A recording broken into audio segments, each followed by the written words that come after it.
When does a game become gambling?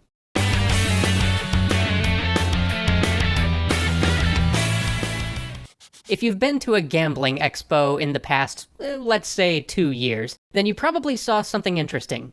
Guitar Hero, Space Invaders, Candy Crush, skill-based games that allow the player to rack up winnings when they achieve a goal, or lose money when they fail.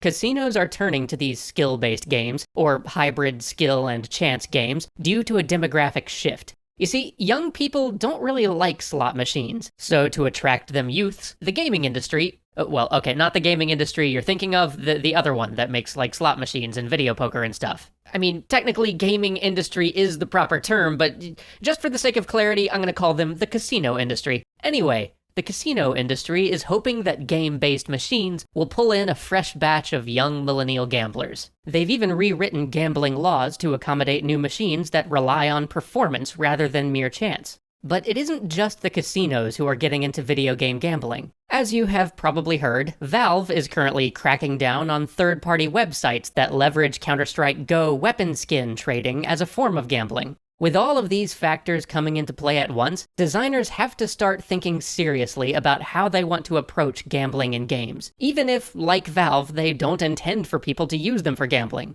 This raises a lot of ethical questions that the industry hasn't had to consider before, so let's go ahead and try to address it now while it's still on the horizon. First of all, just to say this up front, there's nothing inherently wrong with developers creating games for the casino industry. Gambling is legal in many places, and provided developers go about it in an ethical manner and abide by local laws, there's a lot worse things you could be doing as a high-tech company. In fact, when we started looking at this topic, we were ourselves initially worried that the melding of video games and gambling might make kids more likely to form a gambling addiction later in life. But gambling addiction experts that we consulted shrugged off that idea. It turns out that gambling addiction rates remain pretty consistent either way. And though a childhood affinity for games of chance can predict future gambling behaviors, there's no evidence that these games somehow turn people into gamblers. Which, I mean, I guess that makes sense. It's not like everybody who spun the wheel in Candyland became a roulette fiend. But there are still a lot of things to consider.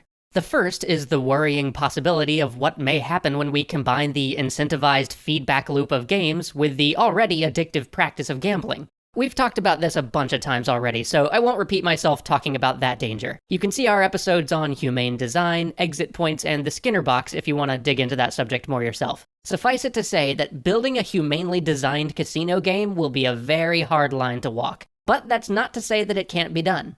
Second, if a designer decides to make a casino game, or adapt a game they've already made for gambling use, the casino version needs to be different in immediately obvious ways. By which I mean police should be able to easily tell them apart without any special training. We've already seen machines come out of China that are basically slot machines disguised as arcade games, and that's allowed unscrupulous arcades to double as gambling dens. Third, designers need to make sure that these games that they're making are actually games, not just glorified random number generators.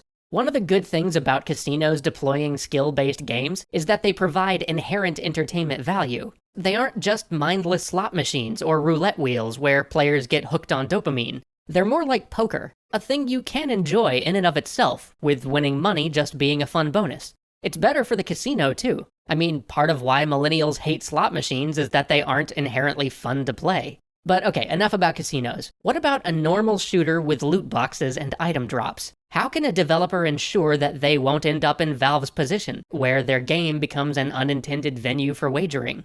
The simplest solution is to take the Overwatch or Hearthstone route, where you don't let players trade digital goods from loot drops.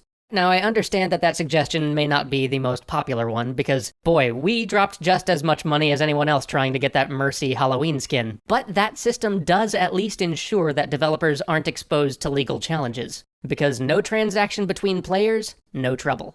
But there are legitimate reasons to want players to be able to trade loot. After all, it creates a player economy, it fosters social interaction, and it gives loot a sense of value. Trading opportunities make it more exciting when a player hits the jackpot from a random drop, and it offers them some consolation if they get an item they can't use. So how can developers regulate trade in a way that isn't open to bad actors?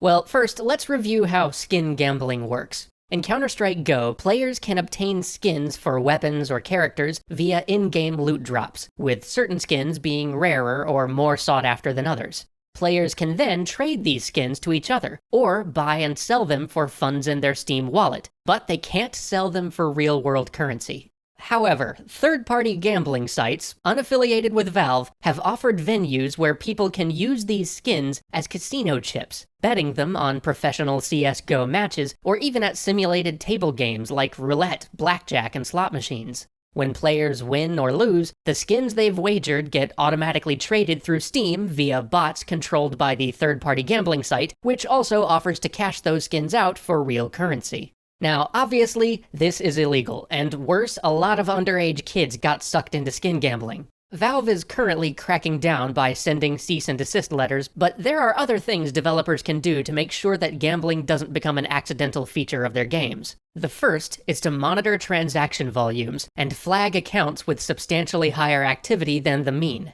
Now sure, some of these will just be power players, but at least it narrows down the dataset to help discover the bad actors. Developers can also track one-way transactions, where a player sends skins to somebody while getting nothing or something of negligible value in return. If a developer can easily identify accounts that seem overgenerous, they've gone a long way toward identifying who's giving or getting skins from an external bet. After all, power players are trying to make a profit, not give away stuff for free. Another avenue for shutting down the trade is bot hunting. Many gambling sites execute these trades via bots, and if developers can detect those accounts and lock them out, it'll go a long way toward killing the site. Because let's be honest, if players bid skins at one of these sites and then never get those gambled assets back because the bot accounts got locked, that site is going to lose its customer base pretty quickly. And while it is true that gambling sites will just turn to VPNs or domain masking to create new bots, well, there are tools to counter that too. Just ask Netflix. But probably the best way to keep players away from gambling is by informing the public that many of these sites just aren't fair. After all, legal casinos are heavily regulated to ensure that games meet payout standards, but underground gambling operations, they can offer crooked odds. In fact, that whole Valve case first broke when it was revealed that the YouTubers doing how-to videos about a gambling site actually owned the site they were promoting. Some even got the numbers ahead of time so that they could demonstrate how easy it was to get a large payout. And that revelation damaged those sites as much as any cease and desist. If developers are willing to talk about these sites in terms of consumer protection, it might prevent people from going there in the first place, and prevent their players from getting burned at the table. Now, this is a rapidly evolving topic, and likely to shift in the next few years as gambling sites find ways around roadblocks, but it's important to keep it on our radar. The more games become an integral part of our lives, the more real-life problems they inherit.